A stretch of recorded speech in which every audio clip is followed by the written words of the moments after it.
एक इंसान जो पिछले 14,000 सालों से जिंदा है, जिसने अपनी आंखों के सामने कई युगों को बदलते हुए देखा। वो न सिर्फ गौतम बुद्ध का शिष्य बना, बल्कि वो जीसस क्राइस्ट के बारे में भी सब कुछ जानता है। कहानी की शुरुआत होती है प्रोफेसर जॉन से, जो आज अपना घर शहर हमेशा के लिए छोड़कर किसी दूसरी जगह जाने की तैयारी कर रहे होते हैं। पर तभी उनके कॉलीग्स आ जाते हैं। दरअसल जॉन को इस बारे में कुछ भी नहीं पता होता। उसके कॉलीग्स यहाँ पर उसे फेयरवेल पार्टी देने के लिए आए हैं। अब सब के सब घर के अंदर जाते हैं। तभी जॉन का एक कॉलीग बोलता है कि तुम्हें अपना घर जॉब शहर छोड़कर नहीं जाना चाहिए। अगर आज से 10 साल पहले जब तुम जवान थे तब तुमने ऐसा किया होता तो समझदारी की बात होती, पर इस वक्त ऐसा करना बिल्कुल भी ठीक नहीं है। यहाँ पर एक और प्रोफेसर होती है। वो कहती है कि जॉन पिछले 10 सालों से बिल्कुल ऐसा ही है। ऐसा लगता है मानो उसकी उम्र एक दिन भी ना बढ़ी हो। कॉलेज में जितने भी लेक्चरर्स हैं सब के सब इस राज को जानना चाहते हैं। जॉन बस इतना ही कहता है कि मेरे कदम एक जगह पर नहीं टिकते, इसीलिए मुझे जाना होगा। अब यहाँ पर जब सब के सब बैठे होते हैं तभी इनमें से एक प्रोफेसर को जॉन के घर में पत्थर का एक औजार मिलता है जिससे खुदाई की जाती है। और ये औजार होता है पाषाण युग का, यानी कि आज से 11.5 से 17,000 साल पुराना। इसे देखकर सब बहुत अचंभित होते हैं। साथ ही जॉन यहाँ पर कुछ परेशान भी लग रहा होता है। इसीलिए सब उससे पूछते हैं कि अगर तुम्हारे दिल में कुछ है या तुम कुछ बताना चाहते हो तो तुम अपने दिल की बात हमसे शेयर कर सकते हो। जॉन कहता है कि हाँ, मेरे दिल में कुछ है जो मैं तुम्हें बताने की कोशिश कर रहा हूँ। वो कहता है कि मैं आपसे एक सिली क्वेश्चन पूछता हूँ। अगर आपको पता चले कि कोई पाषाण युग से अब तक जिंदा है तो आपको कैसा लगेगा? जॉन के सवाल पर वहीं पर बैठा एक प्रोफेसर कहता है, क्या तुम किसी साइंस फिक्शन किताब पर काम कर रहे हो? अगर कर रहे हो तो ये बहुत अच्छा प्लॉट है। वैसे मेरी राय से अगर कोई इंसान 14,000 सालों से जिंदा है तो उसकी जो नॉलेज होगी वो सबको चकित करने वाली होगी। यहीं पर एक बायोलॉजिस्ट भी होता है। वो कहता है कि हमारी बॉडी के जो सेल्स हैं उसके हिसाब से इंसान 190 सालों तक जिंदा रह सकता है। पर जिस तरह से हम अल्कोहल पीते हैं, कोल्ड ड्रिंक्स पीते हैं, ये एक तरह का स्लो पॉइजन है जो धीरे धीरे हमारे शरीर को मारता है। लेकिन ये भी सच है कि अगर किसी इंसान की बॉडी परफेक्टली फंक्शन करे तो वो हजारों साल तक जी सकता है, क्योंकि हर 24 घंटे में पेनक्रियास के जो सेल्स होते हैं वो पूरी तरह से बदल जाते हैं। 3 दिन में स्टमक की सारी लाइंस और 7 साल में इंसान की पूरी बॉडी। अगर किसी का शरीर परफेक्टली डिटॉक्स करे, परफेक्टली सेल्स को दोबारा बनाए तो इंसान लंबे वक्त तक जी सकता है। हमारा एक युग था जब जादू टोना होता था, एक युग साइंस का हुआ। ऐसा भी वक्त था जब कोलंबस अपनी जर्नी पर गया था तो लोगों ने उसे पागल समझा था। जॉन कहता है कि जब कोलंबस अपनी जर्नी पर गया था तो मैं भी उसके साथ था। उस वक्त सबको ऐसा लगता था कि धरती फ्लैट है, मैं भी उन्हीं में से एक था। और जब मैं कोलंबस के साथ समंदर की यात्रा कर रहा था तो मैं हमेशा ही सोचा करता था कि धरती एक पॉइंट पर आकर खत्म हो जाएगी और हम किसी छोर से नीचे गिर जाएंगे। जॉन के कहने के बाद सब के सब पूरी तरह से हैरान हो जाते हैं। वो सब उसे हैरानी से देखते हैं। तभी बायोलॉजिस्ट उसे कहता है, इसका मतलब तुम गुफाओं के आदि मानव हुए। जॉन नीचे झुकता और मुंह से अजीब सी आवाज निकालता है जिससे यहाँ पर सब के सब हंसने लगते हैं। तभी यहाँ पर एक लेडी जो अंदर गई होती है वो बाहर आती है। वो पूछती क्या हुआ? इन्हीं में से एक प्रोफेसर उसे बताता है कि जॉन अपनी उम्र 14,000 साल बता रहा है। वो लेडी कहती कि जॉन तुम 900 दिन पुराने भी नहीं लगते। अब सबको जॉन की कहानी, उसकी थियरी बहुत इंटरेस्टिंग लगती है, इसीलिए वो आगे भी सुनना चाहते हैं। जॉन बताता है कि हर 10 सालों में मैं अपनी जगह बदल देता हूँ क्योंकि मेरी उम्र नहीं बढ़ती, और अगर मैंने जगह नहीं बदली तो लोग मेरे सीक्रेट को जान जाएंगे। जब हजारों साल पहले मैं पैदा हुआ था तो मैं 35 साल की उम्र तक बढ़ता रहा, लेकिन 35 साल के बाद मेरी उम्र बढ़ना बंद हो गई। मेरे आदिवासी साथी जिनके साथ मैं गुफाओं में रहता था वो मेरे सामने बूढ़े हो गए, पर मैं ज्यों का त्यों रहा। इसके बाद मेरे साथियों ने मुझे भगा दिया। उन्हें लगता था कि मैं उनकी उम्र चुरा रहा हूँ। हालांकि मुझे हर एक बात याद नहीं है, लेकिन मेरी जिंदगी में जो जो बड़े इवेंट्स हुए उनकी हल्की हल्की यादें मेरे दिमाग में आज भी हैं। मैं वक्त के साथ साथ आगे बढ़ता रहा, मैं समय समय पर जगह बदलता रहा। शुरू के 2000 साल बहुत ठंडे थे, चारों तरफ ऊंचे ऊंचे पहाड़ थे, ग्लेशियर्स थे। धीरे धीरे ग्लेशियर्स पिघलने लगे, समंदर विजिबल होने लगे और कॉन्टिनेंट्स एक दूसरे से अलग होने लगे। तभी एक प्रोफेसर कहता है कि हमने सब कुछ किताबों में पढ़ा है। जॉन कहता है किताबों से मैं अपनी मेमोरी को रिकलेक्ट कर पाया हूँ, नहीं तो 14,000 साल पुरानी बातों को याद रखना पूरी तरह से नामुमकिन है। यहीं पर बैठी एक लेडी पूछती है कि उस वक्त में क्या तुम्हारे दिमाग में कभी ये सवाल नहीं आए कि ये सब कौन कर रहा है? जॉन बताता है कि उस युग में हम आसमान की तरफ देखते थे और हम बहुत हैरान होते थे। हम सबको ये लगता था कि आसमान में बहुत बड़े बड़े लोग हैं जिन्होंने हम सबको इस धरती को बनाया है। शुरू में मुझे लगता था कि मेरे साथ कोई प्रॉब्लम है, शायद मैंने बहुत गलत काम किए, इसीलिए मैं श्रापित हूँ, मैं कभी मर नहीं सकता। मुझे कभी ऐसा भी लगता था कि एक वरदान है। इसके बाद जॉन से उसके साथी कई सारे सवाल पूछते हैं। जॉन के पास हर एक सवाल का सही जवाब होता है। जॉन का साथी उससे पूछता है कि तुम हमें सब कुछ क्यों बता रहे हो। जॉन कहता है क्योंकि मैं तुम सबको मैं बनकर गुड बाय करना चाहता हूँ, ना कि कोई अजनबी बनकर, इसीलिए मैं तुम्हें अपने बारे में सब कुछ सच बता रहा हूँ। जॉन अब सबको बताता है कि मैंने शुरू में पूरब की तरफ बढ़ना शुरू किया, क्योंकि पूरब की तरफ से सूरज निकलता था। मुझे ऐसा लगता था कि पूरब की तरफ गर्म होगा। मैंने पूरब की तरफ बढ़ते हुए पहली बार ओशियन देखा। इसके बाद युग बदला और ब्राउन एज आया। मैंने पूरब की तरफ बढ़ते हुए उस युग की सभी धातुओं को, कॉपर को, टिन को, सबको बेचा, इन सब का व्यापार किया, अलग अलग भाषाएं भी सीखी। और वक्त बदलने के साथ लोग विकसित हुए, वो शहरों में रहने लगे जहाँ पर मुझे अपनी पहचान छुपाने में बहुत मुश्किल होती थी। इसीलिए मैं एक जगह बहुत लंबे समय तक नहीं रुक पाता था। मैंने कई बार अपनी मौत की झूठी खबर भी फैलाई।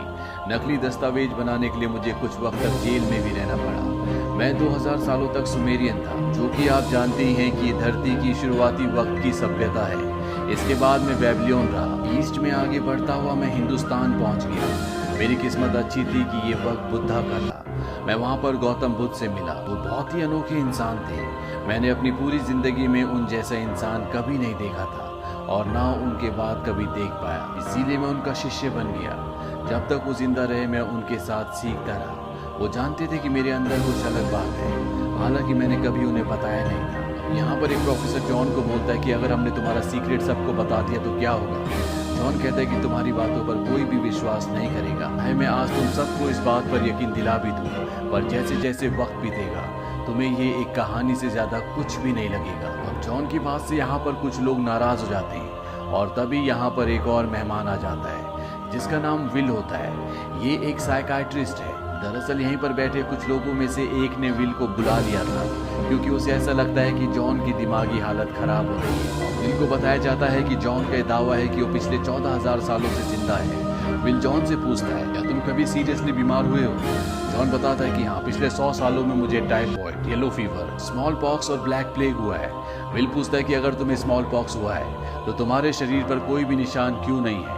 जॉन कहता है कि मेरे शरीर पर निशान नहीं आते। जॉन ये भी बताता है कि मैंने 10 अलग अलग फील्ड्स में डिग्रियां ली हैं। उसमें एक बायोलॉजी की भी डिग्री है जो मैंने सन 1840 में ली थी। लेकिन जैसे जैसे साइंस ने तरक्की की, वक्त आगे बढ़ता गया और मैंने जो भी स्टडी किया था वो सब कुछ पुराना हो गया। जॉन की इन बातों से विल, जो कि साइकाइट्रिस्ट है, वो परेशान हो जाता है। वो जॉन से कहता है जैसा कि तुमने हमें बताया कि तुम्हारे शुरुआती साथी जो तुम्हारे साथ गुफाओं में रहते थे, उनका ये मानना था कि तुम उनकी आत्मा चुराते हो, उनकी उम्र चुराते हो सकता है कि ये सच हो। तुम्हारे पास कोई ऐसी साइकिक शक्ति हो जिससे तुम ये सब कुछ करते हो, जैसे कि वैम्पायर किया करते थे जो दूसरों का खून पीते थे। साथ ही साथ उन लोगों की उम्र वैम्पायर को लग जाया करती थी। इसके बाद विल अपनी जेब से रिवॉल्वर निकालता है और जॉन की तरफ तान देता है। वो कहता है कि मैं देखना चाहता हूँ कि तुम मरते हो कि नहीं। जॉन कहता है मैंने कभी नहीं कहा कि मैं अमर हूँ। विल कहता है कि मैं तुम्हारे हाथ पर गोली चलाकर देखूंगा, देखता हूँ कि तुम्हारे घाव भरते हैं कि नहीं। सब विल को ऐसा करने से मना करते हैं। विल भी अब घर से बाहर निकल जाता है। जॉन को बताया जाता है कि विल की पत्नी की मृत्यु हो गई, उसे कैंसर था। जॉन समझ जाता है कि विल अपनी पत्नी की मृत्यु से परेशान है, इसीलिए वो भागता हुआ उसके पास जाता है और उससे उसकी रिवॉल्वर मांगता है। विल उसे अपनी रिवॉल्वर दे देता है। जॉन देखता है कि उस रिवॉल्वर के अंदर एक भी गोली नहीं है। जॉन अब वापस घर के अंदर आ जाता है। उसके जितने भी कोलीग्स हैं वो जॉन से आगे की कहानी सुनना चाहते हैं क्योंकि सबको ये कहानी बहुत इंटरेस्टिंग लग रही होती है। जॉन बताता है कि 17वीं शताब्दी में मुझे एक आदमी मिला था। मुझे लगा कि जो शक्तियां मेरे अंदर हैं, जिस तरह से मैं एक लंबी जिंदगी जी रहा हूँ, उसी तरह से वो भी जी रहा है। हम दोनों ने 2 दिनों तक बातें की, एक दूसरे को कंफर्म भी किया और जब हम अलग हुए हमने वादा किया कि हम दोनों एक दूसरे के टच में रहेंगे, पर इसके बाद हम कभी नहीं मिले। 200 सालों के बाद मुझे लगा कि मैंने उसे एक रेलवे स्टेशन पर देखा और इससे पहले कि मैं उस तक पहुंच पाता वो भीड़ में कहीं गायब हो गया। इसके बाद जॉन से पूछा जाता है क्या तुम धार्मिक हो। जॉन कहता है मैं किसी धर्म पर विश्वास नहीं करता।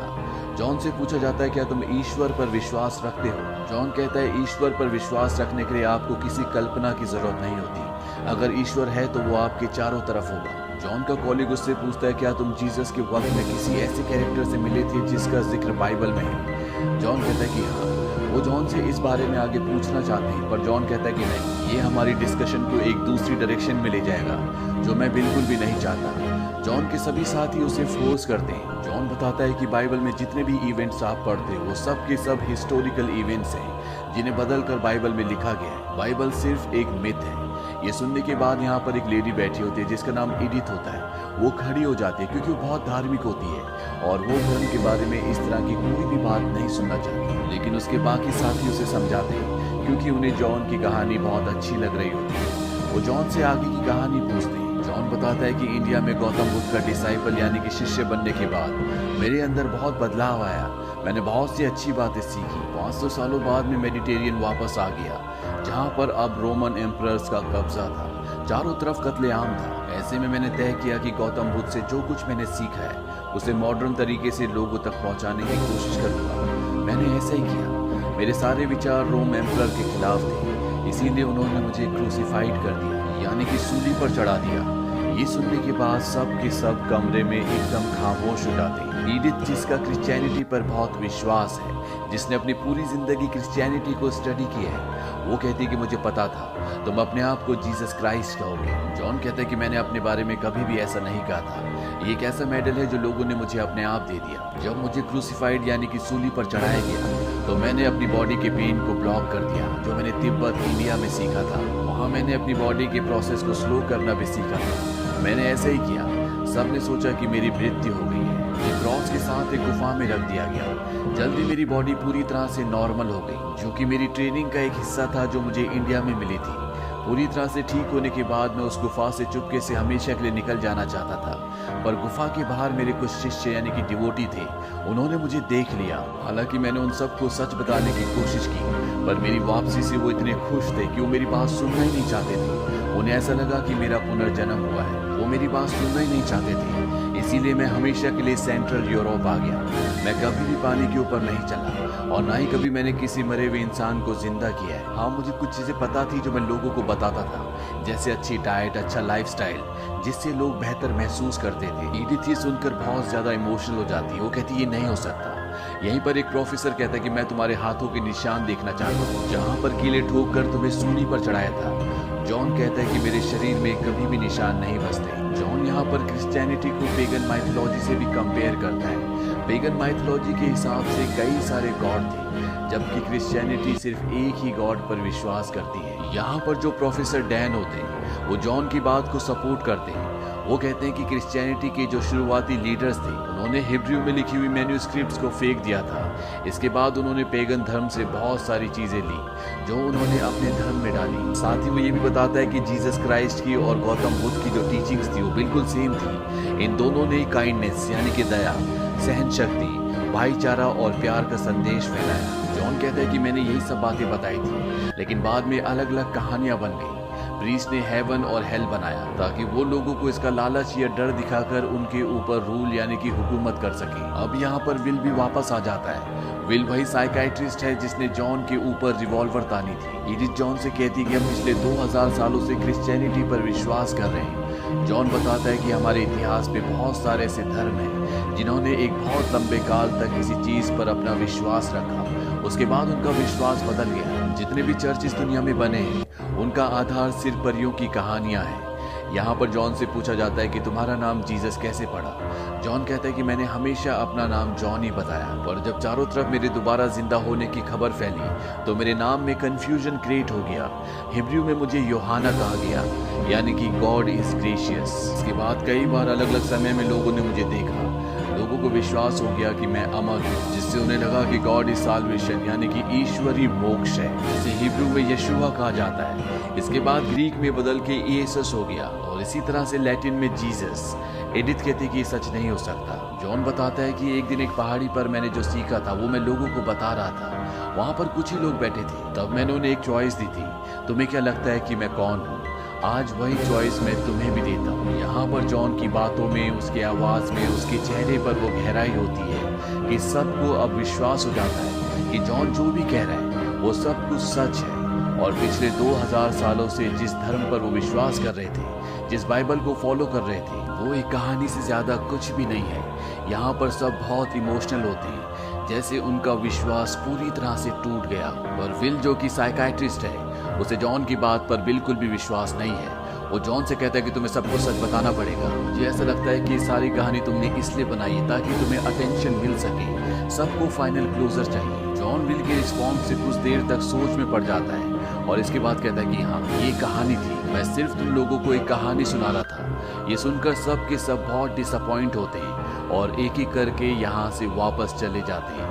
यहाँ पर सिर्फ जॉन और उसकी जो गर्लफ्रेंड होती है वो दोनों बचते हैं। जॉन की गर्लफ्रेंड को अब भी विश्वास होता है कि जॉन ने जो कुछ कहा था वो सच कहा था। वो जॉन से पूछती, तुमने अपने नाम कितनी बार बदले? जॉन कहता है कि मैंने अपना नाम कभी नहीं बदला, सिर्फ सरनेम बदली। वो एक एक करके उसे अपने सरनेम्स बताता है और वो ये भी कहता है कि आज से 60 साल पहले जब मैं हॉवर्ड में पढ़ाता था तब मेरा नाम जॉन थॉमस पार्टी था। जॉन जब ये बात कहता है तो पीछे विल भी खड़ा होता है, वही साइकाइट्रिस्ट जिसे जॉन की बात पर बिल्कुल भी विश्वास नहीं है। पर ये नाम सुनने के बाद वो पूरी तरह से हिल जाता है। वो कहता है ये नहीं हो सकता, क्या तुम वहाँ पर केमिस्ट्री पढ़ाते थे? जॉन कहता है कि हाँ। विल कहता है कि मैं तुम्हारी बातों पर विश्वास नहीं कर सकता। जॉन कहता है कि तुम्हारी मॉम का नाम नोला था। विल कहता है कि मेरे जन्म से पहले हमारे पास एक डॉग था, उसका नाम क्या था? जॉन बताता है कि उसका नाम वूफी था। ये सच होता है। पूरी सच्चाई जानने के बाद विल बहुत इमोशनल हो जाता है। वो कहता है कि तुमने मेरी मॉम को छोड़ दिया, तुम हमें छोड़कर चले गए थे।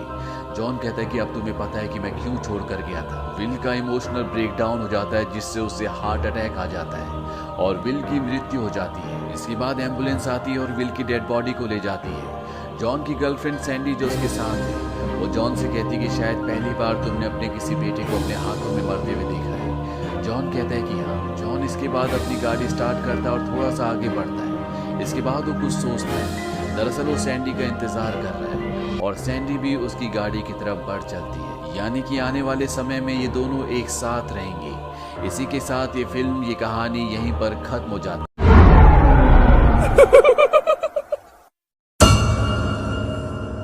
ये कहानी आपको अच्छी लगी हो तो हमें सब्सक्राइब करें, हमारा इंस्टाग्राम और फेसबुक पेज जरूर